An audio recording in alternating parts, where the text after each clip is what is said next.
இன்றைய ஆவிக்குரிய வார்த்தை ஆதியாகமம் 18:3.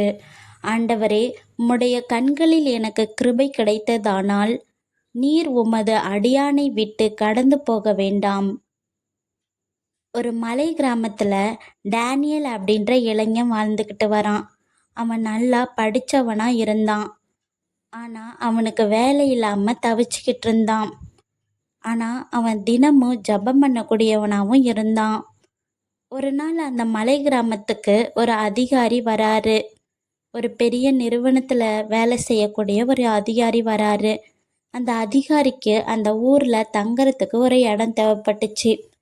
பலர் அவருக்கு உதவ மறுக்கிறாங்க. ஆனா டேனியல் போய், நீங்க இந்த இடத்த விட்டு போகக்கூடாது, நீங்க எங்க வீட்டுல தங்கி ஓய்வு இருந்துட்டு தான் போகணும் அப்படின்னு சொல்றாரு. உடனே அந்த அதிகாரி அவங்க வீட்டில் வந்து தங்கியிருக்காரு. அந்த அதிகாரிக்கு டேனியல் நேர்மையாக சேவை செய்கிறான். அவருக்கு தேவையான உணவு, தண்ணீர், அமைதி, மரியாதை எல்லாமே தரான். அவரு வீட்டுக்கு வந்த உடனே டேனியல் கிட்ட கேட்டாரு, நீ எதுக்கு இவ்வளோ மனம் உவந்து எனக்கு சேவை செய்கிற அப்படின்னு கேட்டாரு. அதுக்கு டேனியல் சிரிச்சுக்கிட்டே சொல்கிறாரு, கர்த்தர் அனுப்பினவங்களை நான் சும்மா போக விட மாட்டேன்.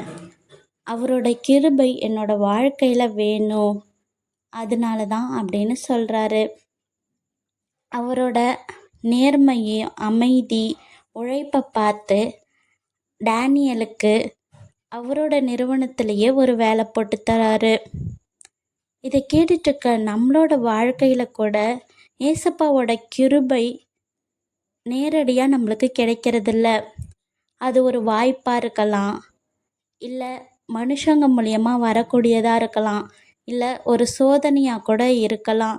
அதை நம்மளால் அடையாளம் காண முடிஞ்சுது அப்படின்னா பெரிய ஆசீர்வாதமாக அது அமையும். கர்த்தர் உங்கள் ஒவ்வொருவரையும் ஆசீர்வதிப்பாராக. ஆமேன்.